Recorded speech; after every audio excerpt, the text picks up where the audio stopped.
Gen Z is a very inspirational people ya.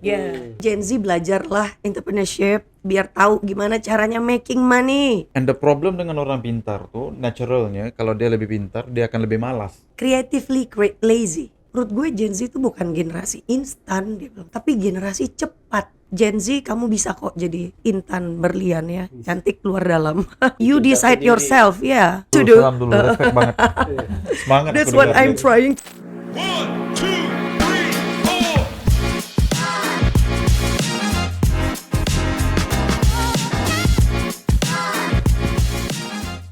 Halo 1% Club, kembali lagi di VAR Podcast di Indonesia. Nah, kali ini kita kedatangan tamu yang spesial banget. Tamu ini adalah seorang akademisi dan praktisi usaha di salah satu universitas ternama di Indonesia. Beliau berpengalaman mengembangkan UMKM dan juga punya banyak pendapat terkait dengan ekonomi makro, mikro Indonesia, kondisi Indonesia terhadap ekonomi dan lain sebagainya. Mari kita sambut Bu Dewi ya. Bu Dewi, selamat datang. Halo.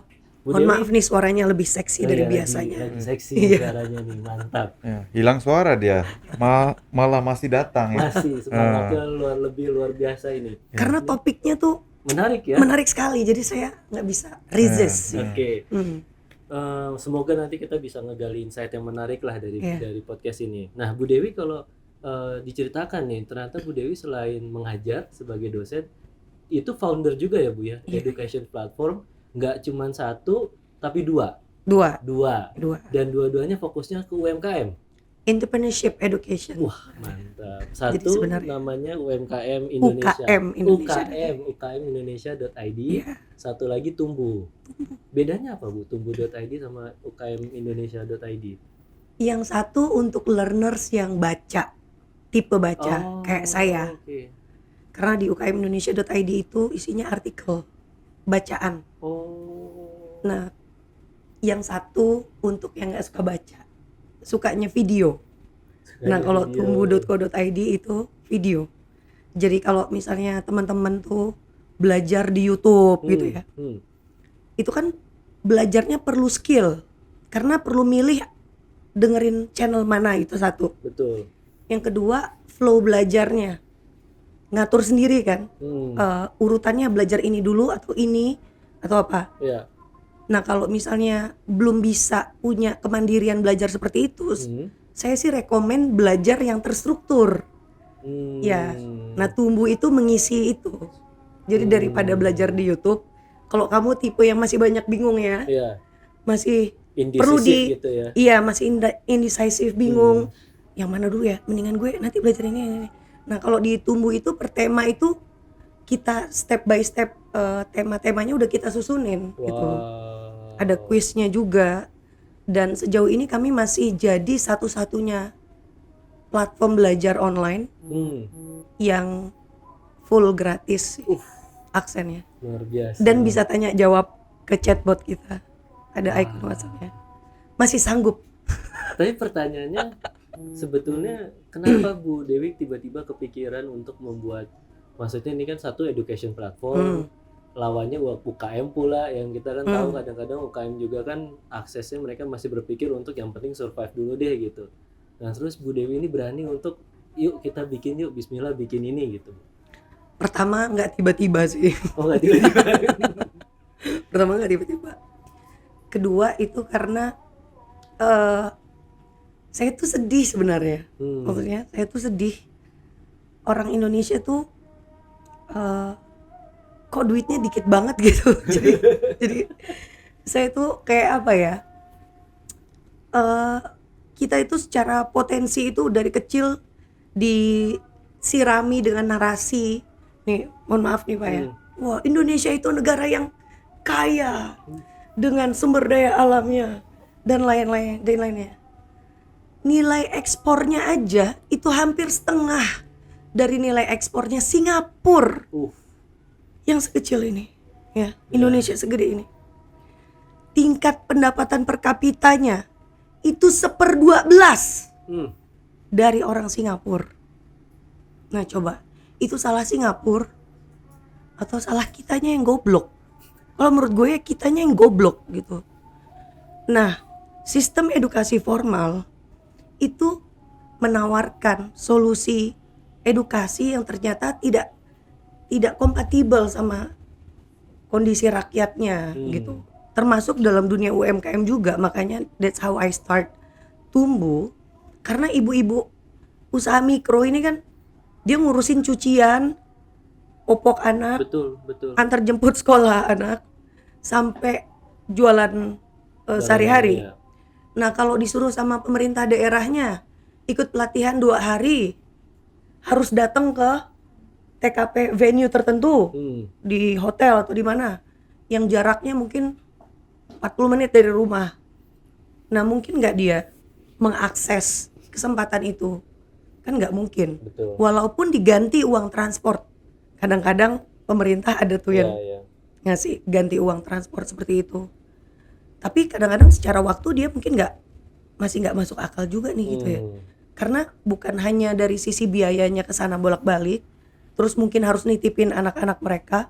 Ini yang ngomongin perempuan ya, tapi yang laki-laki juga punya peluang. Kalau gue tutup, kalau gue ninggalin toko 1 hari bisa kehilangan berapa omset gitu ya. Nah sehingga kita mesti belajar, kita mesti memberikan opsi belajar bisa dari mana aja. Dan momentumnya tuh alhamdulillah sekarang ya, karena network di Indonesia sudah 5G, 5G. Ya. Jadi tuh mengakses video tuh udah makin cepet gitu loh. Kalau dulu hanya cepet pakai wifi, Iya. sekarang pakai paket data di HP pun, pulsa pun udah Iya. cukup cepet gitu. Dan maksudnya live TikTok udah bisa kok di mana aja. Di mana masa aja, malah iya. nggak mau gitu ya. Nah terus dari situ kita pelajari lagi, oh kontennya yang berada di luar sana, saya perhatiin kontennya itu Boring. bukan boring juga sih, jaksel banget. Jaksel. Nah banget. gimana tuh? Do you Jaksel understand? banget. Apa itu? Do you understand what I mean? Hah? Jaksel banget, jadi kayak Atau Jaksel School? jadi Bukan?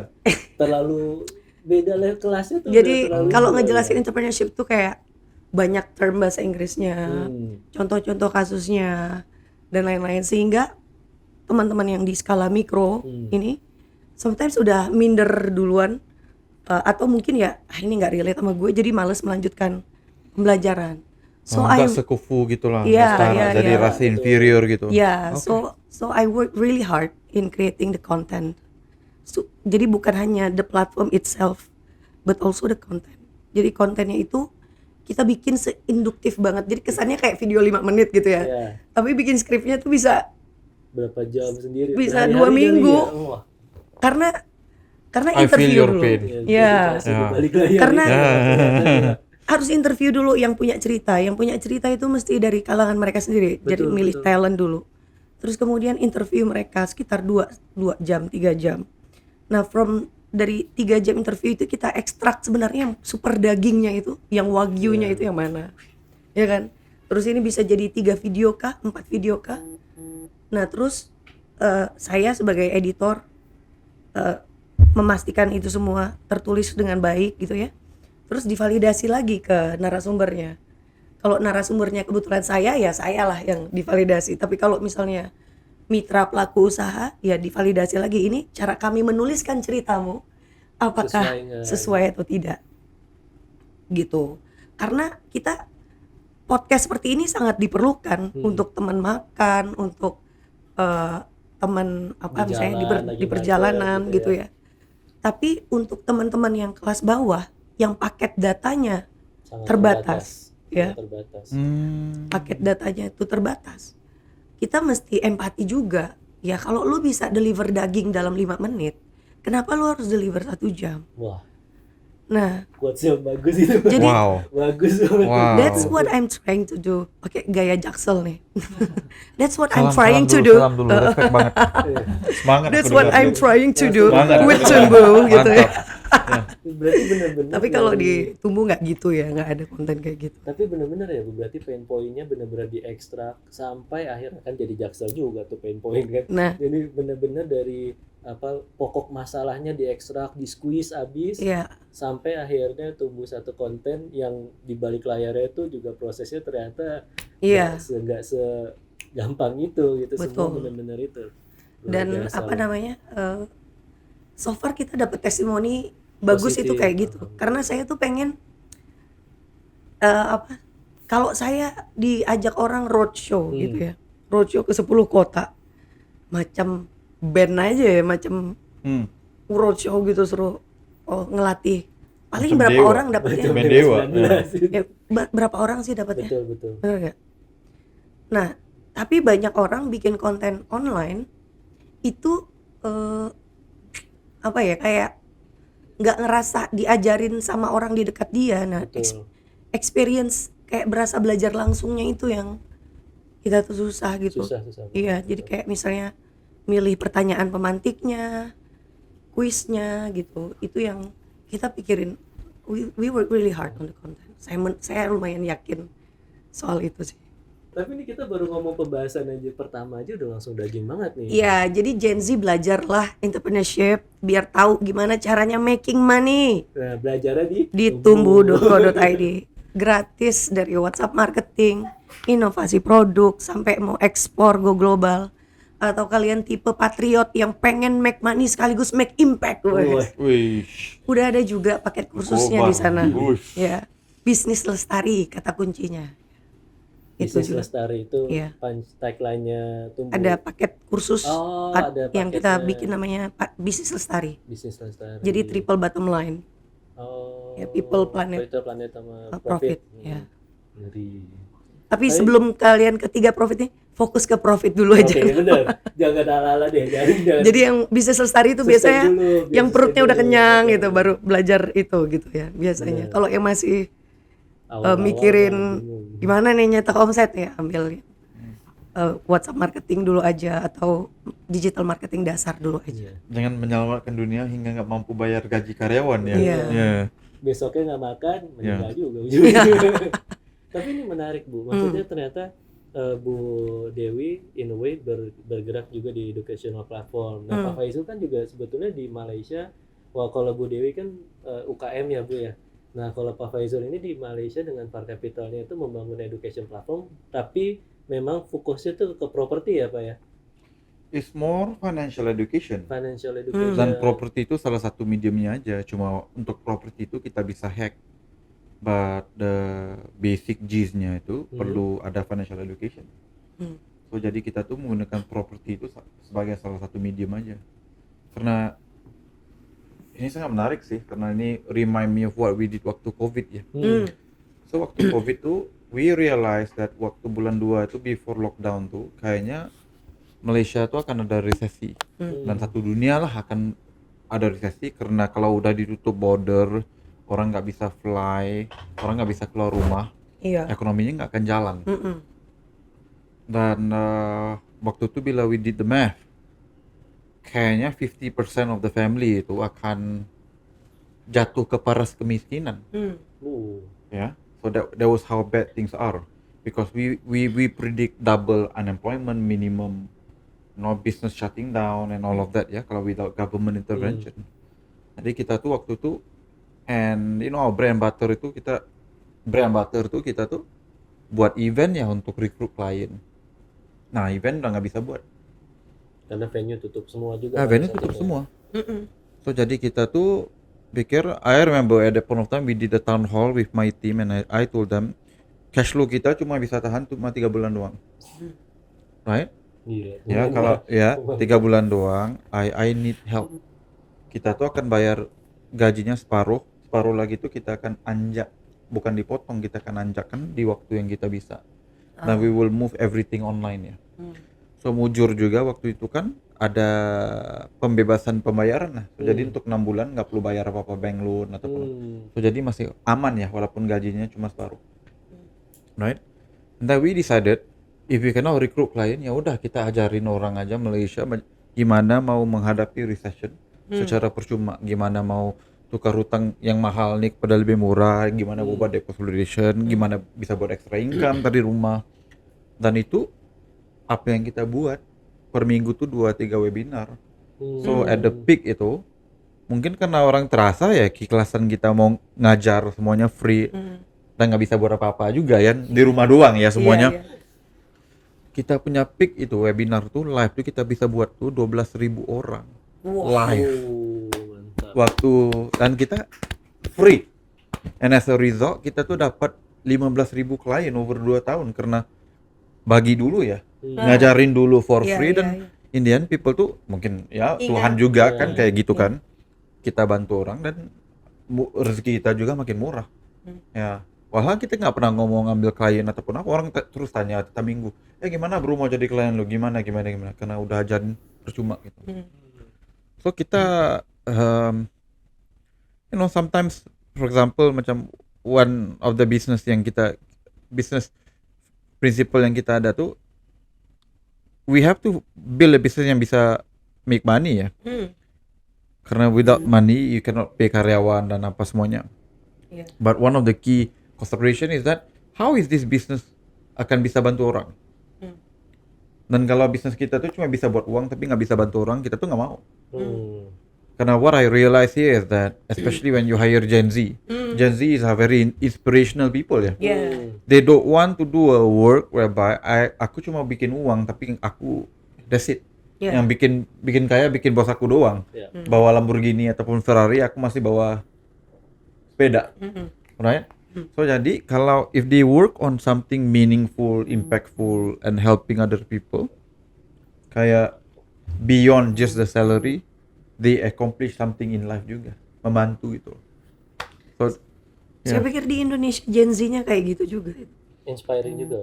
Maksudnya kayaknya satu dunia deh. Satu iya, dunia. I think mereka butuh bigger reason gitu. Ya.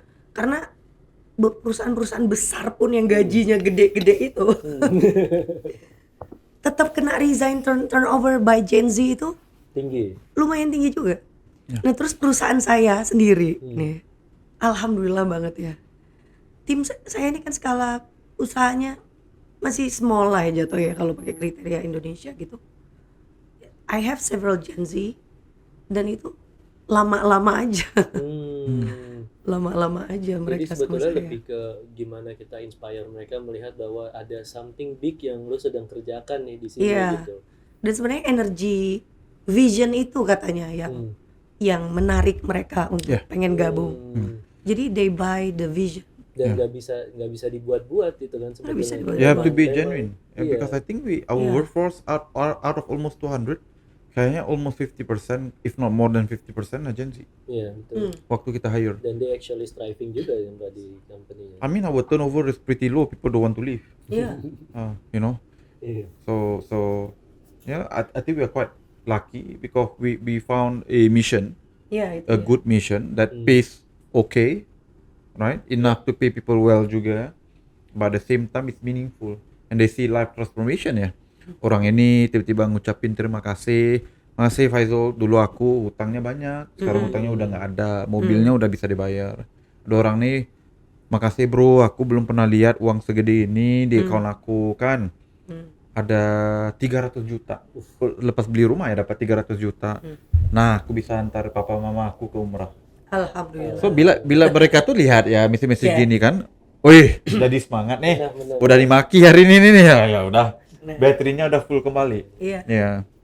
Itu salah satu interview saya tuh kayak gitu. Jadi kalau misalnya kerja sama saya, kita tuh seringnya dapet testimoni kayak gini, kayak gitu. Makasih ini, makasih itu.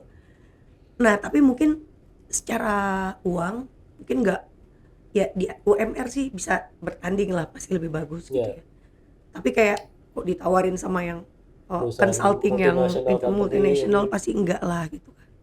Nah, kamu tuh tipe orang yang bisa ngerasain happy nggak kalau dapet Oh, itu impact penting kayak ya gini sebetulnya gitu. ditanyain ya. Saya tanya itu ya.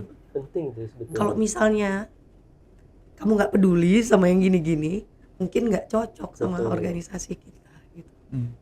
Nah, memang jadi screening Benar itunya itu. Itu ya. saya Screening tanya kayak pas gitu. pertama ngelihat apa ini sesuai Mungkin itu dengan- kali. Values-nya. Mungkin Betul. itu kali makanya Gen Z yang masuk agak lama ya karena dari awal udah ditanya kayak gitu. Jadi mungkin kesimpulan yang bisa kita buat tuh, kalau Gen Z itu nggak mau kerja sama perusahaan Anda tuh, maksudnya perusahaan Anda tuh cuma pikirnya uang doang.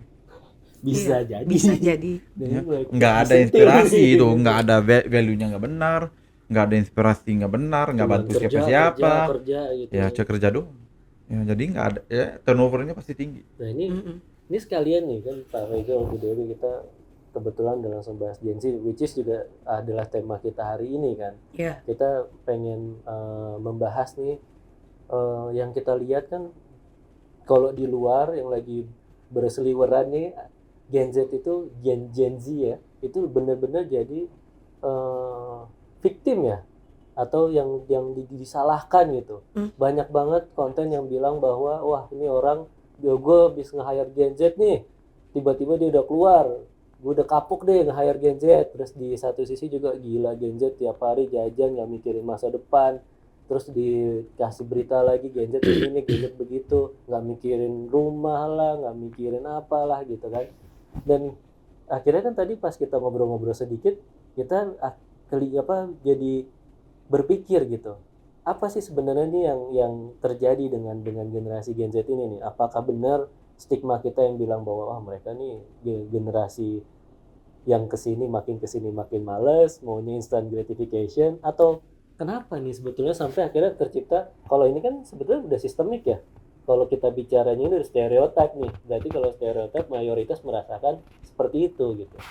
Kalau Bu Dewi yang mungkin pernah bertemu banyak pihak, melihat UKM yang juga mungkin pernah dibangunnya sama Gen Z, itu melihatnya fenomena ini kenapa sih Bu? Itulah ya, dengan semua orang bebas Beropini. berbagi, beropini. Kita perlu punya skill baru, literasi informasi ya. Nah ini dia. Nah jadi kita mesti bedakan gitu, ini tuh opini atau fakta informasi. Nah kebanyakan opini itu kan noise ya, bukan sinyal ya. Jadi ngerti gak bedanya noise sama sinyal? Kalau sinyal, oh mungkin ini bener nih, nah kita gitu juga deh gitu ya. Tapi kalau noise itu sebenarnya kamu tuh harusnya ke sana, tapi ini bunyinya tuh kesini aja gitu. Politik ya. Jadi noise itu memang banyak sekali sih sekarang itu ya. Tapi saya nggak pengen believe itu sih ya, karena pada ujung-ujungnya itu semua itu menurut saya Gen Z itu yang nunjukin karya-karya yang kreatif banget. Itu tuh banyak gitu. Mereka tuh bisa gila banget kreatifnya kalau menurut saya. As long as selama mereka tuh tahu purpose-nya, mereka udah ketemu, gue tuh peduli banget sama ini, gue tuh benci banget sama masalah ini nih, gemes gue mau benerin gitu.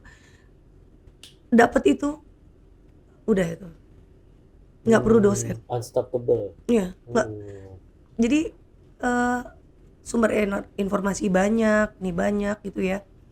Nah kalau yang kita omongin di daerah urban, menurut saya kuncinya itu sih, purpose itu ya, tujuannya itu bisa menjadi pendongkrak semua potensi dirinya dia.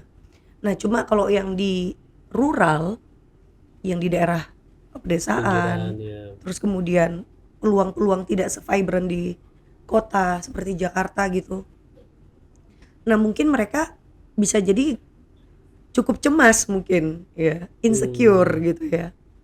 Jadi saya ketemu kalau ada pola, kalau saya ke daerah agak-agak suburban gitu atau rural gitu, banyak saya lihat tuh Gen Z yang nggak pede gitu, kayak agak insecure sama gitu ya, dirinya sendiri, terus minderan, jadi butuh di parent, didorong lagi. Dan saya nggak tahu apakah ini masalah parentingnya juga gitu loh. Jadi saya kurang mengerti ya, tapi ketika di dalam lingkungan terkecil, kalau orang tua tuh masih ngomong, kamu sih nggak belajar, makanya nggak lulus kemarin CPNS, mau jadi apa hidup kamu tuh, nggak ada masa depan sama sekali misalnya gitu. Kau nih malas ya, terus kau nih ini anak apa kau nih gitu misalnya, kata orang Melayu gitu ya. Nah seolah-olah kayak nggak ada peluang uang lain selain jadi karyawan, jadi PNS. Ini juga masih stigma parenting Indonesia yang parah kalau menurut saya. Dan saya pengen, wahai para orang tua Indonesia, kamu berubahlah dan pilihlah jalan yang lebih benar, wahai sahabat-sahabatku ya. Karena peluang jadi dalam peluang dagang ya, berdagang, berwirausaha itu tuh juga besar, benar nggak Mas Faizul? Itu loh. Maksudnya karena kadang ada yang curhat gitu ngasih tahu. Gen Z ngasih tahu saya, "Bu, saya nih disuruh ini, Bu. Disuruh kerja kantoran padahal kan bisnis percetakan saya omset udah 1 miliar, Bu." Setahun, udah lebih dari satu tahun itu lumayan gede loh, Iya. ya. Tapi calon mertuanya tuh nggak mau nerima dia Karena nggak stabil. karena dia kan cuma usaha gitu, nggak kerja. Coba lu pikir, Masih ada yang begitu tuh ya Bu ya? dia cuma usaha gitu, nggak kerja dia bilang. Jadi wirausaha tuh kerja banget, masya Allah. Ya, itu kerja banget dari pagi, lebih keras daripada kerjanya karyawan gitu ya. Sebelum tidur juga masih mikir gitu kan besoknya gimana, apalagi jam-jam mau bayar gaji gitu ya. Nah jadi kayak buka toko itu tuh bukan kerja gitu loh Pak, itu tuh masih banyak di Indonesia itulah. Jadi saya masih berharap, kasihan nih anak-anak muda Gen Z kalau dia tumbuh menjadi jiwa-jiwa yang insecure, dan maybe ini karena ya cercaan orang tuanya sendiri yang mendegradasi rasa percaya dirinya. Jadi ya kalau bisa para parents berubah juga lah, bukan Tapi jangan kalau- nuntut Gen Z aja, parentsnya juga gitu. Tapi kalau menurut Bu Dewi sendiri, karakternya berarti Gen Z ini bener nggak sih? Kalau istilahnya kan ada strawberry generation yang sedikit-sedikit busuk, sedikit-sedikit benyek. Kalau Bu Dewi setuju nggak dengan pernyataan itu? Saya pengen untuk tidak setuju. Karena strawberry itu analoginya tuh gini, cakep dari Cakep, luar, betul. tapi begitu dipencet Kena dikit, ya. benyek. Terus gampang busuk kalau udah Gampang kena busuk tekanan. maksudnya gitu. Nah jadi kamu tuh tampak hebat dari luar, Betul. tapi sebenarnya dalamnya lemah, rapuh gitu.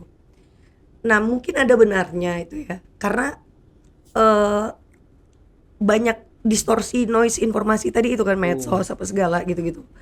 Nah, jadinya mereka jadi gampang membandingkan dirinya sendiri dengan kesuksesan orang lain, akhirnya jadi itu tadi, itu insecure, rapuh gitu-gitu ya. Nah makanya menurut saya sih kuncinya tuh Gen Z tuh ketemu deh passionnya, purpose-nya tuh mau ngapain, abis itu fokus sama tujuan itu, terus kemudian dia mulai mengganti follow siapa di medsos, kontennya mulai dia ganti-ganti sesuai fokusnya itu, dan saya pikir dia akan jadi generasi yang sangat amazing gitu, sangat. Instead of strawberry bisa biasa berlian gitu jadi malah. Iya, intan lah, jadi intan lah, udahlah cakep dari luar, tapi emang kuat juga karena untuk motong besi itu kan pakai Iya, mata- pakai berlian gitu ya.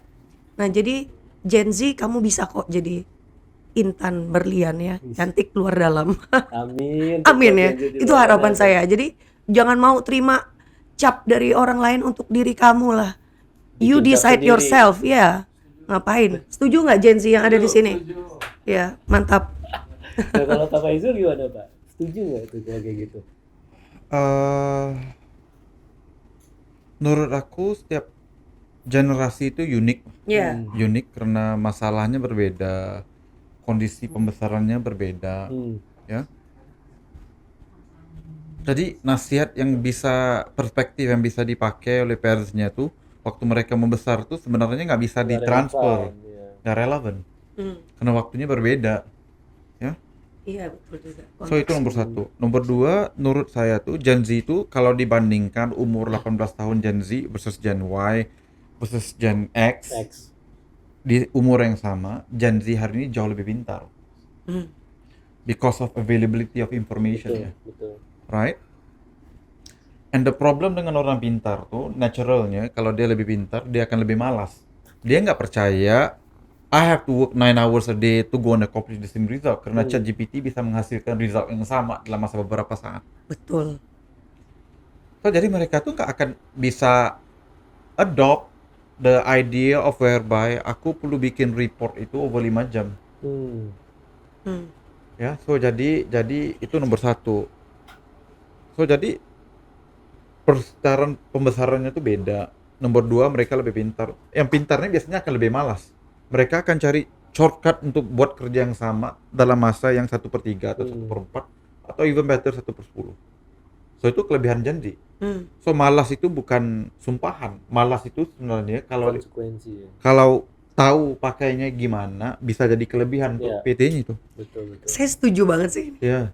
Kan Iya. Bill Gates pernah ngomong ya, Oh, if you want to get someone to settle a important job, hire a lazy person. Because the lazy person will figure out how to do it in the most lazy way. Benar, Ya. benar Yang banget. paling cepat Setuju. juga cari. Ya paling cepat Iya. karena Paling mereka gampang. mereka nggak mau dapat resultnya lepas 5 tahun, mereka maunya instan. So Gen Z itu kalau dipakai di posisi yang betul sangat produktif, sangat berguna. Ya, tapi kalau dipakai di posisi yang salah untuk kerja yang wujudnya 30 tahun kemarin, they cannot appreciate it. Karena zaman dulu kita tuh diajar untuk kerja, Ya. patuh bos. Ya, today they question everything karena udah ada social media. Iya. Nomor 1, nomor 2, monkey see, monkey do. Ya, ya. Iya. Kan anak-anak kita ya, dia lihat nih papa mamanya tuh hari-hari kerja nih sampai jam malam nggak di rumah, hidupnya masih miskin.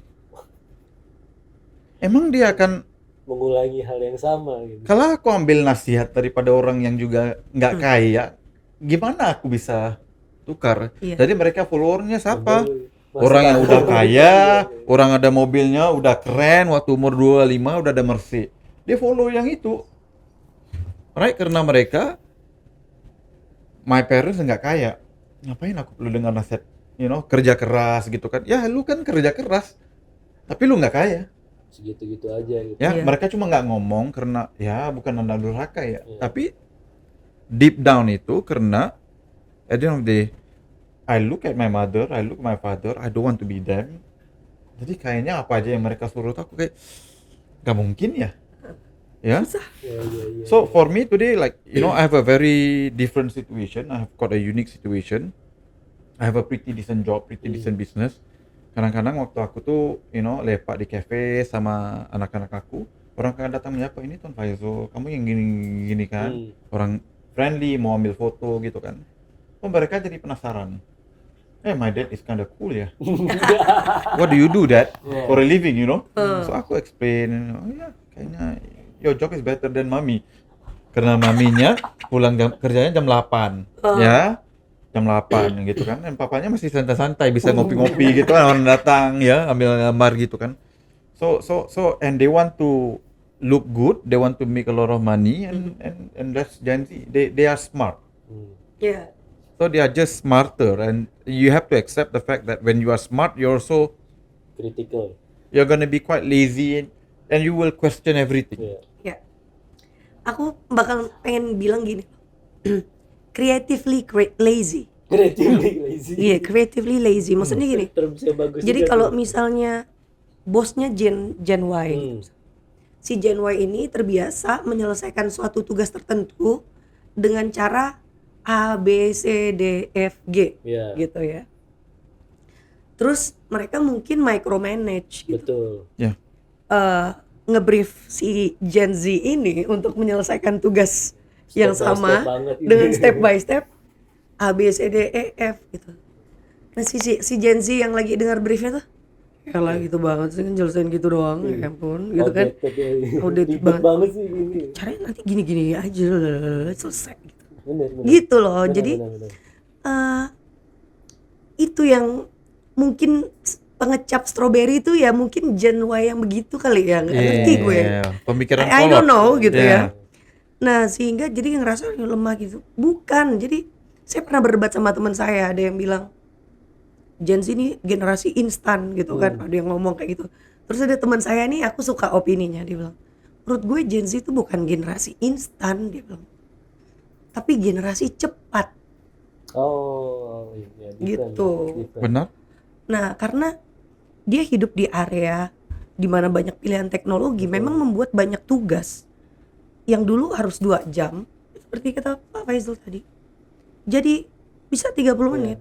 Bahkan 5 menit bisa jadi udah selesai juga. Ya kayak misalnya saya pakai ChatGPT gitu misalnya, bikin copywriting tertentu. Yang lama tuh kan mikirin promptnya. Betul. Nah dipikir bos nih mungkin si Gen Z nih lagi Bengong-bengong, males-malesnya lagi iya, bengong-bengong. lagi dengerin musik gini doang nggak ngapa-ngapain, males lo gitu kali ya. Padahal dia tuh lagi mikir, mungkin lagi mikir ini nanti gue kerja flow-nya gimana ya, Betul. biar cepet. Males gue kalau lama-lama tuh, gitu kan ya. Males gue kalau lama-lama tuh, jadi pikirin dulu, lagi mikirin. Jadi seolah mungkin dianggapnya jadi kayak Malas, bengong, males ya. gitu ya. Nah itu sih yang mungkin ya, saya sih mencoba mengerti Gen Z, dan menurut saya tetap ada peluang yang sangat-sangat, potensi yang sangat-sangat besar selama kita sebagai kakaknya atau sebagai orang tuanya itu ya mengerti model mereka ini kan gitu, dan unleashing their potentials in the right direction gitu. Kalau saya sih dalam hal parenting pengen banget anak-anak itu segera tahu pengen jadi apanya gitu. Karena penting kalau banget udah tahu dia mau jadi apa, saya pikir orang tua tuh udah tinggal support Iya, aja. udah. Kayak anak gue tuh kadang-kadang beberapa hal tuh dia udah ngulik sendiri gitu kan, nyari informasi, udah cerita, terus hafalan dia udah lebih banyak daripada hafalan saya juga gitu di beberapa hal gitu. Yang mereka nggak punya cuma wisdom, experience gitu kan. Ya nggak sabaran, sumbu pendek banget, nggak tahu what's your Sama. your Same, I child. think. Same. Ya Same. lebih sumbu pendek gitu, nggak bisa banget gitu. Jadi kalau saya sama anak saya lagi ngelatih supaya toleransi mereka terhadap ketidaknyamanan itu bisa Ditingkatkan, panjang ya, gitu. ditingkatkan. Jadi Umur berapa anak? 9, 8 sama 4. 9, 8 sama 4. Jadi kan kadang-kadang tuh lama dikit Ya, tantrum langsung. gitu ya. Tapi saya bilang, wah kamu nih harus punya toleransi yang lebih lebar lagi untuk ketidaknyamanan, karena dunia itu nggak nyaman bro, gue bilang gitu aja. Gue sengaja nih nggak ganti celana lu biar kesempitan dikit, gue bilang. Sengaja, kenapa? Biar lu ngerasain anak lain di luar Betapa sempitnya betapa hidup sempitnya itu. pun dipakai ya sama dia tuh gitu kan. Emaknya nggak ada duit, nah mak kau nih mas sebenarnya ada duit, bapak kau tuh ada duit gitu kan. Cuma sengaja gue kayak gitu, rasakan ketidaknyamanan itu at least minggu lah gitu loh. Nah supaya hidup kamu tuh jangan nyaman terus. Jadi kalau saya ngelatih anak saya agar punya toleransi terhadap ketidaknyamanan, caranya kayak gitu.